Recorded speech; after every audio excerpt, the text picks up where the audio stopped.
Nintendo has finally done it. They put their biggest character on mobile devices. Super Mario Run is a game that was announced a few months back, and it's finally out. Nintendo fans have wondered if this game is nothing more than a dumbed down version of the real Mario Bros, or if it's something special. So, let's talk about that. Before I begin, my entire experience was played on an iPad 4th generation with Wi-Fi only. I only played this game in my apartment and won't be able to test playing the game with data, nor do I really want or need to. It should also be noted that this game can only be played online, so you must have either a Wi-Fi connection or use data. I'm not too familiar with mobile games, but from what I've heard, lots of them do this as well, and it's not an uncommon practice. I still think we should at least be able to play the World Tour mode offline, but that's just me. And at the time of this review coming out, Mario Run is only available on Apple devices. Why it's also not out on Android right now is beyond me. I'm sure Apple offered Nintendo a huge sum of money for timed exclusivity. I'm very fortunate my dad gave me his old iPad, or else I couldn't play this seeing as I'm an Android user. So before we talk about Mario Run's core game, let's look at the presentation.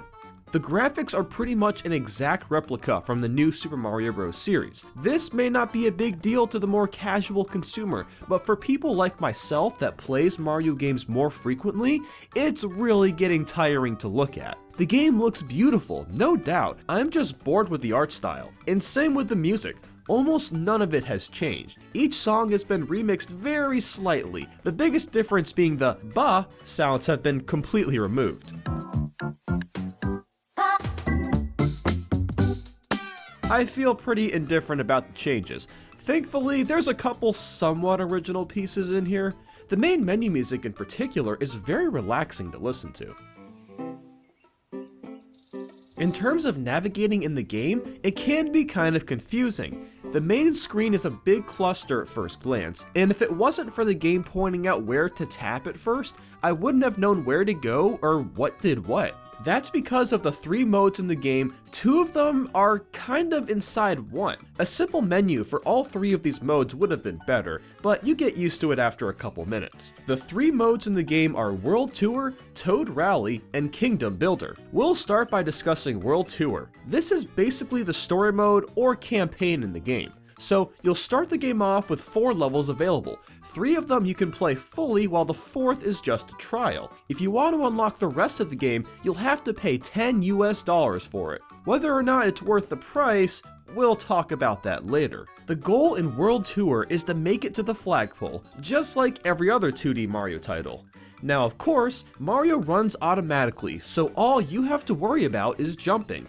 This may sound like a huge downgrade for Mario fans, but I think the controls are quite suitable. Super Mario Run can only be played by touching the screen. Simplifying the game to one button was a smart choice and allowed the level design to build and slowly complexify without hindering the player's input. Holding the button will allow Mario to jump higher, tap while in the air and he'll spin, and you can wall jump off of pretty much anything that's considered a platform. Mario will also auto jump over small enemies in short gaps. This feature is nice for the harder levels when there's more things you have to pay attention to. It allows you to take your focus off Mario for a second. At first, I had trouble timing my jumps and was getting hit by enemies a lot. After playing for a couple hours, I've adjusted and it's all good now. When you fall down a pit or get hit by an enemy, you'll go into a bubble and get sent back a short distance, similar to how the multiplayer worked in new Super Mario Bros. Titles. Tap the screen and you'll unpop yourself. I'm honestly really glad to see this instead of checkpoints or 1-ups because it helps keep the game move at a fast pace. You get 3 bubbles per level, so you can't screw around too much. Speaking of power-ups, there's only 2 in the whole game, the Mushroom and Starman. It's weird, but again, it makes sense for a mobile title. What's cool about getting stars is not only are you invincible, of course, but you have a magnetic field for coins since you'll pull in any surrounding you. This is another feature I'd love to see in upcoming Mario games. It makes the power-up feel even more indestructible. I know I just spent a lot of time talking about controls, but I did that because it's pretty remarkable to see Mario become so simplified, but still so much fun. While While each level has themes and enemies we've seen before, at least all of them have their own distinct feel. The difficulty progression is curved really well, but the game is still really easy. At least it was for me because I'm more experienced with these types of games, but I'm sure anybody could play through it without doing the extra stuff in an hour at the most. Spoiler warning, skip ahead about 20 seconds if you want to avoid me talking about the final boss. So we actually get a pretty neat fight with Bowser. He's sitting in his clown car and he'll spit fireballs, spikes, and bomb-ohms at you. To defeat Bowser, you actually have to jump on his bomb-ohms just right so they'll launch forward and knock Bowser in the face. Something about doing this is just so satisfying, and it was nice to see something fresh and new in a fight. After you complete all the levels, there's still a lot more to do. Beating the game also unlocks Peach, and FYI, make sure to link your My Nintendo account to unlock Toad as well. Each level has a set of 5 coins ranging in pink, purple, and green/black. If you manage to find and collect all 5 of the pink coins in one go, you'll get a prize and then unlock the option of collecting the purple coins. The purple coins are in different spots and are much harder to find. The same process is applied for the green/black ones. For those that are completionists out there, this should keep you coming back again and again, as it may take a few sittings to get them all. If that's not your type of thing, then you'll probably never touch World Tour ever again. And now, let's move to Toad Rowley. What's happening here is you're competing against another player and try to collect more coins and get more Toads to notice you. Now, collecting the coins, that's an obvious task, but getting a crowd of Toads is accomplished by basically doing a lot of cool tricks. And that's another thing. All the characters move in this parkour manner, and it's pretty hilarious to watch. So anyway, if you get more points than the other player, you get a bunch of Toads varying in color. But if you lose, you give away some of your own Toads.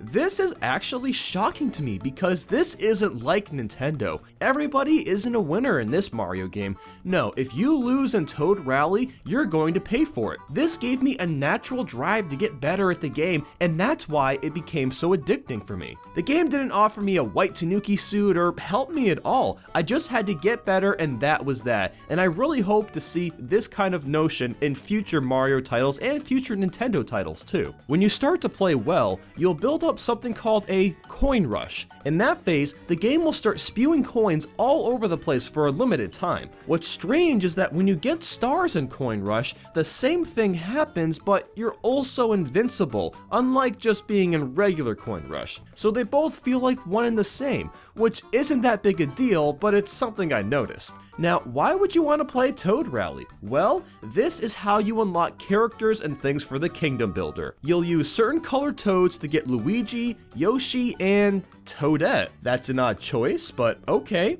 What's neat is all 6 of these characters play a little differently. Mario is average, Luigi can scuttle in the air, Peach falls slowly, Toad and Toadette run fast, and Yoshi is granted his signature flutter jump. I love that all the characters, besides the Toads, control and play differently. Not only does it keep the game fun, but it allows for different play styles and strategies. One final thing about Toad Rally. You can play against your friends' times, but you have to add them as a friend. Sounds simple, right? Well, this is Nintendo after all. So instead of adding friends by username, you have to send them a 12-digit code. It's amazing that in 2016, companies are still doing this. As irritating as it is, at least you can still play against your friends' times. We'll very briefly discuss the Kingdom Builder because there's not much to it. The idea is that you can customize your own Mushroom Kingdom. I know, it's as much fun as it sounds. With the coins you've collected in World Tour and Toad Rally, you can buy things like mushroom houses, and flowers, and grass statues. And if you aren't thrilled yet, you can only put these things in set places and not just anywhere you please. Now I can see people enjoying this, but it's not for me personally, and it's not really fit for a Mario title. One kind of cool thing is that you can set down bonus houses, and every 8 hours you can enter them to get some extra coins and tickets. And to play as the unlockable characters, you also have to put down their houses for some reason. It's kinda strange, but now I'm just getting nitpicky. Just to mention a few small things, while playing you'll notice this enemy tally. When you fill up the tally, the enemy will level up, and that basically means that when you kill that certain enemy, they'll spawn more coins. There's so much level progression in this game, I just love it. And there's no microtransactions too. You just pay the $10 and you're good to go. I also appreciate that the loading times are very brief. What's funny about Super Mario Run is that it really reminds me of New Super Mario Bros. 2. That game had so much emphasis on collecting coins, but with no real purpose. In Mario Run, you actually use the coins. Sure, it's just to buy stuff for the kingdom, but they have some sort of purpose now. It gives me a reason to actually bother to collect them. Just playing this, you can tell Nintendo cared and put effort into this. They could have easily just made an infinite runner with randomly spawning territory, but they didn't, and I'm glad they took the time to make an actual game. So, is Super Mario Run worth spending $10 for? Well, I'd say if you're a Mario fan or enjoy the infinite running games on mobile phones, then I would definitely pick this up. However, if you don't really play platformers or aren't that into Mario games to begin with, then maybe just try the demo and see how you feel after that. Thank you all so much for watching. Make sure to leave a like and subscribe if you enjoyed this video. Leave a comment and let me know what you think of Super Mario Run. I hope you all have a great day and I'll talk with you all soon.